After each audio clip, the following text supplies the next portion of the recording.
Para liquidar a las naciones, lo primero que se hace es quitarles la memoria. Se destruyen sus libros, su cultura, su historia. Y luego vienen y les escriben otros libros, les dan otra cultura y les inventan otra historia. Entonces, la nación comienza otra vez a olvidar lo que es y lo que ha sido.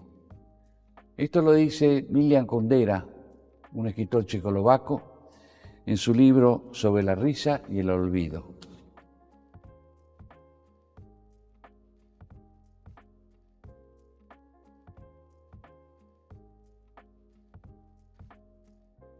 Soy Juan Bautista, ustedes me conocen como el Tata Joffre. Tengo 15 libros escritos sobre lo que vivió mi generación. Más que vivir, sufrió mi generación. Bueno, soy María Fernanda Viola, tengo 54 años, soy tucumana, soy hija de María Cristina Picón y de Humberto Antonio Viola, militar, que lo asesinaron en el 74. Era un domingo y como todos los domingos íbamos a almorzar a la casa de mis abuelos paternos y teníamos como una rutina. Primero íbamos a misa y después nos íbamos a comer los famosos ravioles de mi abuela Bebebo. Cuando llegamos a la casa de mis abuelos paternos, mi mamá, que cursaba un embarazo de 5 meses, baja a abrir la puerta del portón para que entrara el auto de mi papá y bueno, comenzaron las estampidas, tiros. Mi papá, como estábamos María Cristina y yo en el asiento de atrás, baja del auto para resguardarnos y empieza a correr hacia la esquina de calle Ayacucho y San Lorenzo y ahí lo rematan de un tiro en la espalda. Cuando lo matan a mi papá, que lo mató en el 74, era gobierno constitucional. O sea, no tiene nada que ver con el 76, porque mi papá lo matan en el 74. Todo era un griterío, caos. Salen mis abuelos, se van a fijar en el auto, en nosotras. Bueno, Cristina estaba muerta. Mi mamá me solía decir que tenía éramos coloraditas las dos, y cuenta que cuando le corren el pelo que tenía en la cara, tenía la cabeza destrozada. Y yo me había hecho pis, pero estaba viva. Por ahí hablan mucho de los derechos humanos y yo digo, los derechos humanos de mi hermana, que tenía 3 años, ¿a dónde están? Yo tenía 5. ¿A dónde están esos derechos humanos? Porque por ahí yo digo, bueno, mi papá era militar y bueno, tenía la vida jugada. Pero ¿nosotros qué? Eso sí pienso y por ahí me da bronca. Un día me vienen a secuestrar y voy yo con un compañero mío que después desapareció, Néstor San Martino. Vamos caminando, paran 2 coches y un Valiant blanco creo que era. Y bajan y me agarran. Y me ataron a una rueda que a mí me da la sensación, porque estaba vendado, que era una rueda de un carro. Bueno, me surtieron y me dijeron que me iban a matar. Era la gente de López Rega. ¿Vos sos Luis Labraña? Digo, no, pará un momento, yo no soy Luis Labraña que salió corriendo. Que sí, que no, dudaron. Me dejan en el medio del basural, me sacan unos cirujas de ahí. Ahí estaba sellado mi destino en la Argentina. Tenía que salir del país, no tenía documentos, no tenía plata, hubo gente que juntó plata para que yo me fuera. Y de ahí partí a Europa. El país no resistía más. Muertos por todos lados, bombas cada 3 horas, secuestrados, asesinados. ¿Qué hombre puede ser revolucionario o humano poniendo una bomba vietnamita en el centro de la ciudad? ¿Qué es lo que sucedió? ¿Por qué nos construimos en monstruos? Después aparecieron los militares y también se construyeron en monstruos. Pero es que la guerra genera monstruos. No es que los militares fueran malos o nosotros fuéramos malos. Nos convertimos en monstruos. Y pasó lo que pasó. No fueron 2 demonios. Fueron 2 ángeles caídos. Porque ambos de ambos lados peleamos por la libertad y peleamos por la patria. Yo creo que la historia acá en la Argentina se ha contado, o se ha mostrado una sola cara de la moneda, o se cortó la historia con un ojo tapado, que para mí, al contar una sola parte de la historia, no es historia, porque la historia tenés que cortar completa. Yo que lo veo de un lado, yo digo, ha sido una guerra donde ha caído gente inocente de ambos lados, que si hay un listado de víctimas, que también haya un listado de víctimas del terrorismo. Yo considero que en mi caso, que soy víctima del terrorismo, no hay ni verdad, ni memoria y mucho menos justicia. No se contó de manera completa la historia por varias razones. Lastimosamente se hizo por plata. El secretario de Derechos Humanos era Eduardo Luis Duhalde, que junto con su socio en el estudio Rodolfo Ortega Peña eran los abogados del ERP. Y se hizo por plata, porque hubo un reconocimiento a quienes habían destrozado la Argentina o a quienes iban a destrozar la Argentina y se quedaron con mucho dinero. Cifras enormes de aquel entonces y de hoy. Estamos hablando de $200.000 para cada uno. No era gratis esto que se hacía.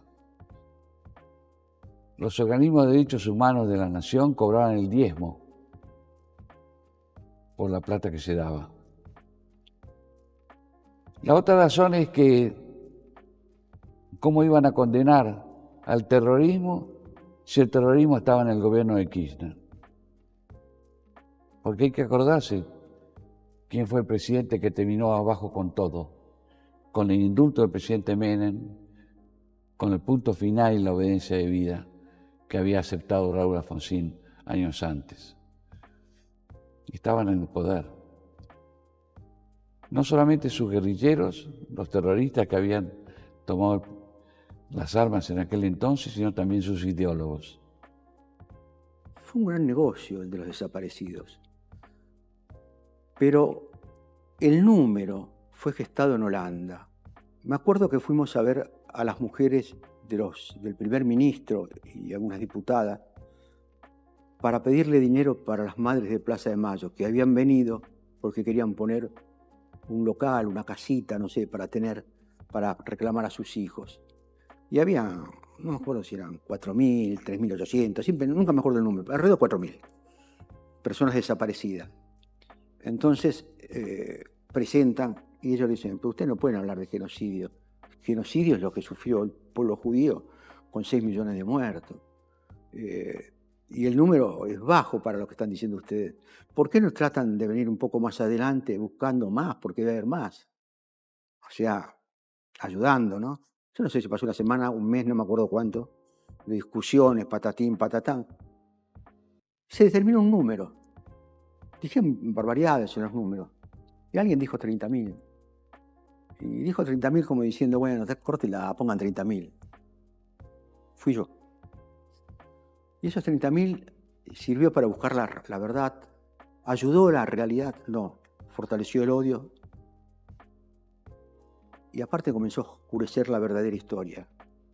No, señores, 30.000 fue falso. Lo puse yo el número 30.000. Y nadie me lo puede discutir, ni nadie me lo vino a discutir. ¿Fue un error? No, en esa época no fue un error. ¿Se proyectó como error? Sí, claro, un gran error. Porque fue una bandera, hoy en día una bandera, digamos, una bandera de la mentira, de la mezquindad. Y comenzaron a cortarme el rostro. Es decir, vos no podés decir que los 30.000 no son ciertos, porque son ciertos. ¿Cómo? ¿Vos me decís que son ciertos? Si vos estabas cuando yo dije eso. No, pero son ciertos. Digamos, ahí no me acusaban de facho, como me acusan ahora, sino que me acusaban de buchón. Hoy en día se sabe la verdad. Estoy orgulloso de decir la verdad. Mientras han estado los Kirchner, se habían prohibido hasta los actos que hacían en homenaje a mi papá en el cementerio. O tengo una esperanza que se haga, no me importa, este año van a ser 50 años que lo han matado a mi papá. No sé si se haga justicia, pero... O que se haga justicia. O sea, la justicia que yo pido es reconocimiento moral. Y yo me pregunto, ¿alguien se preguntó por qué una juventud culta, de clases medias, instruida y formada por un pensamiento cultural europeo, hijos o nietos de inmigrantes que hicieron la Argentina, por qué esa juventud se alza en armas y choca contra un muro y queda destruida? ¿Qué lleva a esa juventud a la guerra, a la muerte, al sacrificio? ¿Qué ideales? Entonces hay dos cosas, la influencia soviética por un lado y la influencia de Perón y Castro por el otro lado. Y yo creo que eso nos llevó a ese suicidio colectivo que fuimos nosotros y al desastre que hicimos, porque fue un desastre lo que hicimos. ¿Ha sufrido mi familia? Han sufrido muchas familias. Pero creo que el dolor que tenía mi mamá por la pérdida de mi hermana no lo recupero más. Ella siempre decía, cuando vos perdés un hijo, así vengan 20 detrás de ese hijo, ese lugar de ese hijo queda vacío para toda la vida. Y yo creo que sí, que con la verdad completa se van a sanar muchas heridas. Tenemos que tratar de reconstruir a la Argentina. Yo creo que la Argentina tiene que poner un manto final, tiene que enterrar el féretro de esos años, pero para eso hay cosas que son necesarias, es decir, equiparar. Tendrían que, aunque yo no esté de acuerdo, porque no lo hice yo, tendrían que indemnizar a las víctimas, digamos, de la palabra, que es una palabra que me molesta, pero de la subversión. Se pueden sanar y curar las heridas del pasado. Entonces, la mejor manera que podríamos encontrarnos todos argentinos el 25 de mayo es que nos demos la mano y miremos todos juntos para adelante. Con diferencia, pero miremos para adelante.